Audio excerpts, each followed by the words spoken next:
Mayor അറിയാലോ, നമ്മുടെ നാട്ടില് നഗരമാതാവാണ്. മേയറിന്റെ ഭർത്താവ് MLA ആണ്. അവരുടെ അമ്മ അങ്കമാലിയിലെ പ്രധാനമന്ത്രിയാണ്.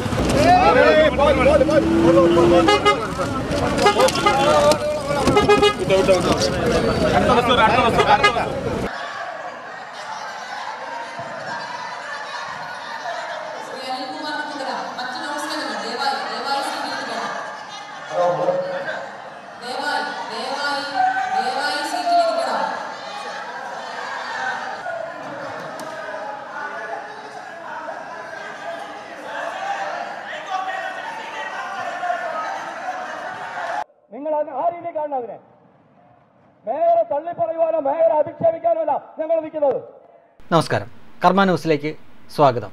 സാധാരണ ഈ KSRTC ജീവനക്കാരോട് ജനങ്ങൾക്ക് അത്ര പ്രിയമൊന്നുമില്ല. അതിപ്പോൾ ഡ്രൈവറാണെങ്കിലും ശരി, കണ്ടക്ടറാണെങ്കിലും ശരി.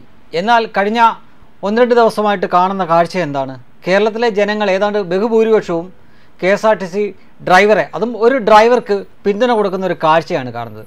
അതിൻ്റെ കാരണം തിരുവനന്തപുരത്തെ മേയറായിരിക്കുന്ന ആര്യ രാജേന്ദ്രനും അവരുടെ ഭർത്താവും പിന്നെ കൂടെ ഉണ്ടായിരുന്നവരൊക്കെ കാണിച്ച ഒരു പ്രവൃത്തിയുടെ ഫലമായിട്ടാണ്. അത്ഭുതപൂർവമായിട്ടുള്ള ഒരു പിന്തുണയാണ് ഒരു KSRTC ബസ്സിൻ്റെ ഡ്രൈവർക്ക് കിട്ടിക്കൊണ്ടിരിക്കുന്നത്. അതിപ്പോൾ ഒരു പടി കൂടി കടന്ന് മറ്റൊരു തലത്തിലെത്തിയിരിക്കുകയാണ്. ഈ തിരുവനന്തപുരം നഗരസഭയുടെ മുൻവശത്ത് റോഡാണ്. ആ ഭാഗത്തൂടെ പോകുന്ന ബസ്സുകളൊക്കെ യൂത്ത് കോൺഗ്രസ്സുകാർ തടഞ്ഞു നിർത്തിയിട്ട് ആ ഡ്രൈവറെ ബോധവൽക്കരിക്കുന്നുണ്ട്. അതാണ് നിങ്ങൾ ഇപ്പോൾ കാണുന്ന ഒരു കാഴ്ച. ഇതിവർ പറയുന്നത് എന്താണെന്ന് ചോദിച്ചു കഴിഞ്ഞാൽ, ഇത് മേയറുടെ ഓഫീസിൻ്റെ മുൻവശമാണ്, ഇതിലേ പോകുമ്പോൾ ഓവർടേക്ക് ചെയ്യാൻ പാടില്ല. മാത്രമല്ല, മേയറാണ്, മേയറുടെ ഭർത്താവ് MLA ആണ്, മേയറുടെ അമ്മാവൻ അങ്കമാലിയിലെ പ്രധാനമന്ത്രിയാണ്, വലിയ ആളാണ്, അതുകൊണ്ട് ആ ബഹുമാനമൊക്കെ കൊടുക്കണം. മേയറുടെ വണ്ടിയാണെങ്കിലും ശരി, മേയറുടെ വീട്ടുകാരുടെയോ ബന്ധുക്കളുടെയൊക്കെ വണ്ടി വന്നാലും നിങ്ങൾ അത് കണക്കാക്കിയേ നിൽക്കാവുള്ളൂ എന്നുള്ള രീതിയിൽ പരിഹാസ രൂപേണയൊക്കെ പറഞ്ഞ് ഈ ഒരു പോസ്റ്റർ, മേയറുണ്ട് സൂക്ഷിക്കുക എന്ന പോസ്റ്ററും ഈ ബസ്സിൽ ഒട്ടിച്ച് ഓരോ ബസ്സുകളും കടത്തിവിടുകയാണ്. യൂത്ത് കോൺഗ്രസ്സുകാരും റോഡിലാണ് ഇത് ചെയ്യുന്നതെങ്കിൽ BJP ചെയ്യുന്നത് ആ നഗരസഭയ്ക്കുള്ളിലാണ്. കാരണം അവരാണ് അവിടുത്തെ മുഖ്യ പ്രതിപക്ഷം. ഏതാണ്ട് കട്ടയ്ക്ക് അവർ അംഗസംഖ്യ ഉണ്ട്.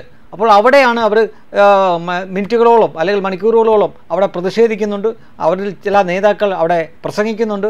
നിസ്സംഗയായിരിക്കുന്ന മേയറെ നമുക്ക് അവിടെ കാണാൻ പറ്റും. ഏതായാലും അക്ഷരാർത്ഥത്തിൽ വളരെ പ്രായം കുറഞ്ഞ മേയർ എന്നൊക്കെ അഭിമാനത്തോടെ കമ്മ്യൂണിസ്റ്റുകാർ പറഞ്ഞ് അവതരിപ്പിച്ച ആര്യ രാജേന്ദ്രൻ ഈ അടുത്ത കാലത്തായിട്ട് ഏത് വിഷയമെടുത്താലും അവർ വിവാദത്തിൽ ചെന്ന് ചാടുന്ന ഒരു കാഴ്ച കാണാം. ഞാൻ മുൻപ് ഒരു വീഡിയോയിൽ പറഞ്ഞിരുന്നു, അവർക്ക് അല്പമെങ്കിലും ബുദ്ധിയോ വിവേകമോ ഉണ്ടായിരുന്നുവെങ്കിൽ ഇനി അവരുടെ ഭാഗത്ത് ന്യായമുണ്ടെങ്കിൽ കൂടിയും അവരൊരു വിവാദത്തിൽ ചെന്ന് ചാടാതെ ഒഴിഞ്ഞു മാറി നിൽക്കുമായിരുന്നു. അതിനൊരു കാരണം, ഇവരെപ്പോഴൊക്കെ വാർത്തയിൽ വരുന്നോ അപ്പോഴൊക്കെ ഇവരുടെ ഭൂതകാലം ജനങ്ങൾ ചകഞ്ഞ് വലിച്ച് പുറത്തിട്ടിട്ടുണ്ട്. അതത്ര നല്ലതൊന്നും അല്ല എന്ന് ചിലർക്കെങ്കിലും തോന്നാം. പക്ഷേ ഞാൻ അതിനെപ്പറ്റിയൊന്നും പറയുന്നില്ല, അതൊക്കെ അവരുടെ വ്യക്തിപരമായിട്ടുള്ള കാര്യമാണ്. പക്ഷേ ബുദ്ധിയുള്ള ഒരാളാണ് എങ്കിൽ ഇതേപോലെ വാർത്തയിലോ വിവാദത്തിലോ ചെന്ന് ചാടാതിരിക്കാൻ ശ്രമിക്കുമായിരുന്നു.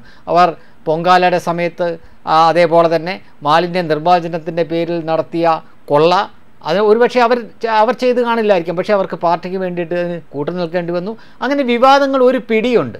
അങ്ങനെ വിവാദങ്ങൾ അനവധിയുള്ള ഒരാൾ, ഇതേപോലെ ആളുകളുടെ നോട്ടപ്പുള്ളിയായിരിക്കുന്ന, മാധ്യമത്തിൻ്റെ നോട്ടപ്പുള്ളിയായിരിക്കുന്ന ഒരാൾ ഇങ്ങനൊരു വിവാദത്തിൽ ചെന്ന് ചാടാൻ ഒരിക്കലും പാടില്ലായിരുന്നു. അതുകൊണ്ടാണ് ഞാൻ വീണ്ടും ആവർത്തിച്ച് പറയുന്നു, ആര്യ രാജേന്ദ്രൻ എന്ന വ്യക്തിക്ക് ചിന്താശേഷിയോ വിവേചന ബുദ്ധിയോ വിവേകമോ തീരെയില്ല.